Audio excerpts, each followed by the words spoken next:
Bonjour à vous la communauté parisienne, j'espère que vous allez bien. Donc aujourd'hui nous allons parler plus précisément du mercato. Et ben oui, c'est mon premier thème que je vais aborder et donc je vais rentrer dans le vif du sujet. On va parler plus précisément des possibles départs, tout comme des possibles arrivées.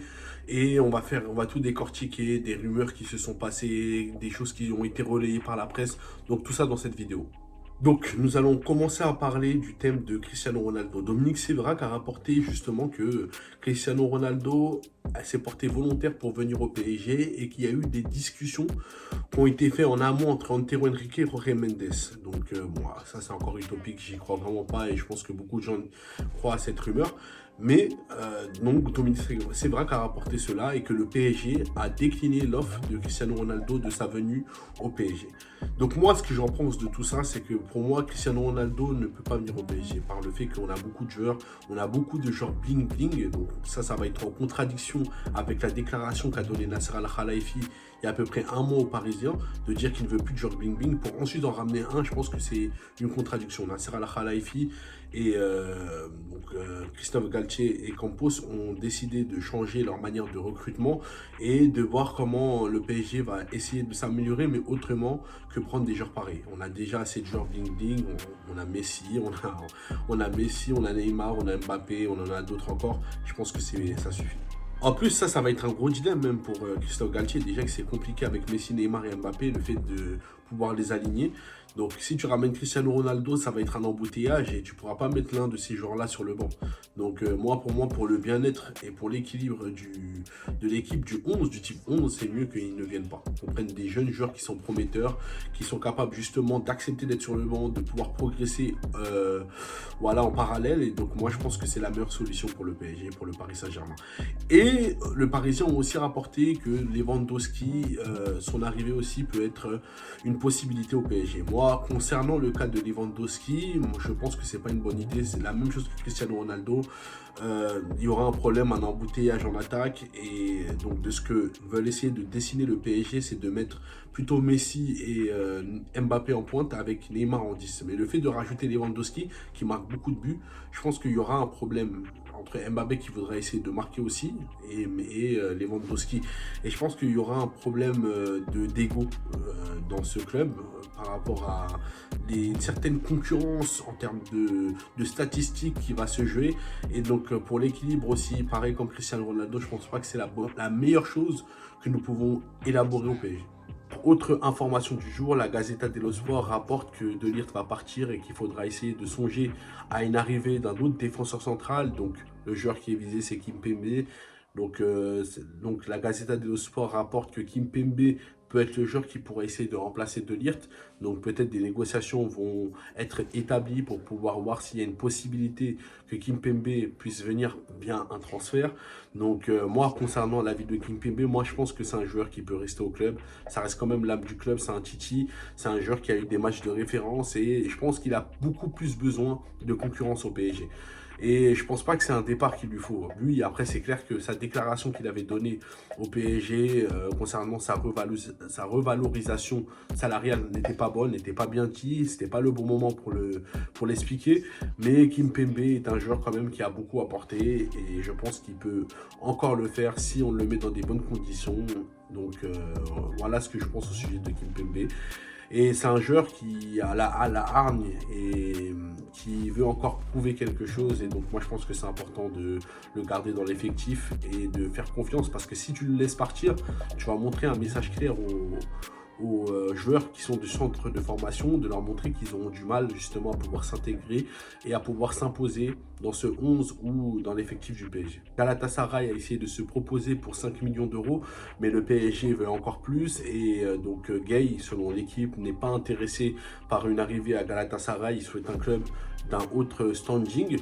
Concernant concernant le cas de Gay, donc moi je vais donner mon avis. Gay est un joueur qui a le plus de références de match après Verratti. C'est lui qui a le plus de références de match. On réfléchit à ce qu'il a fait contre le Real de Madrid, à son arrivée. Contre le Bayern, match aller, match retour. Après Neymar, c'était lui. Après Neymar, Mbappé, c'était lui. Le meilleur joueur dans l'effectif.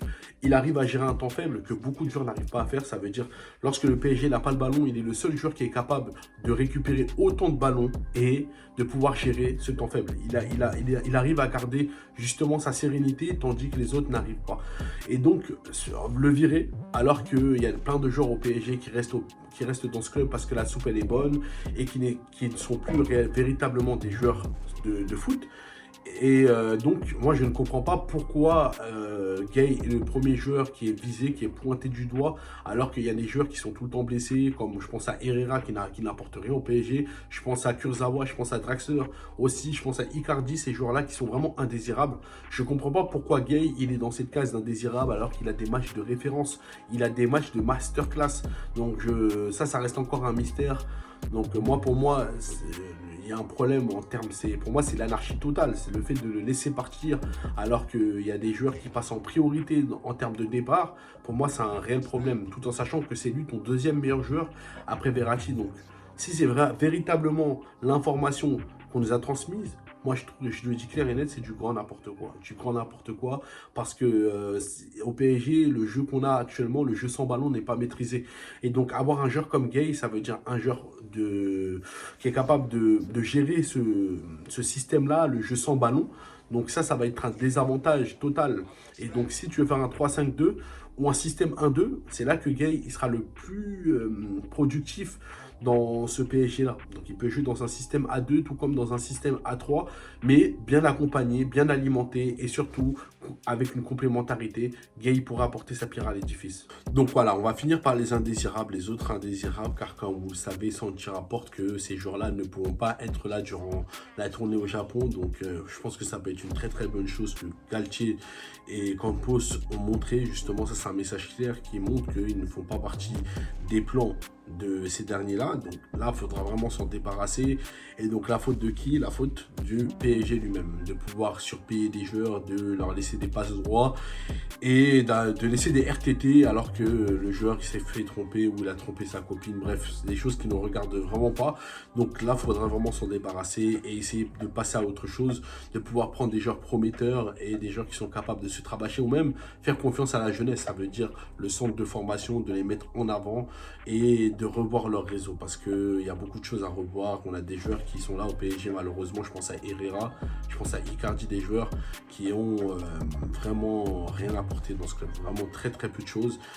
Et donc, voilà, il faudrait vraiment vite s'en débarrasser. Après, parmi ces indésirables, il y a des joueurs, je pense qu'on les a très mal exploités. Je pense à Abdou Diallo, qui a souvent été blessé.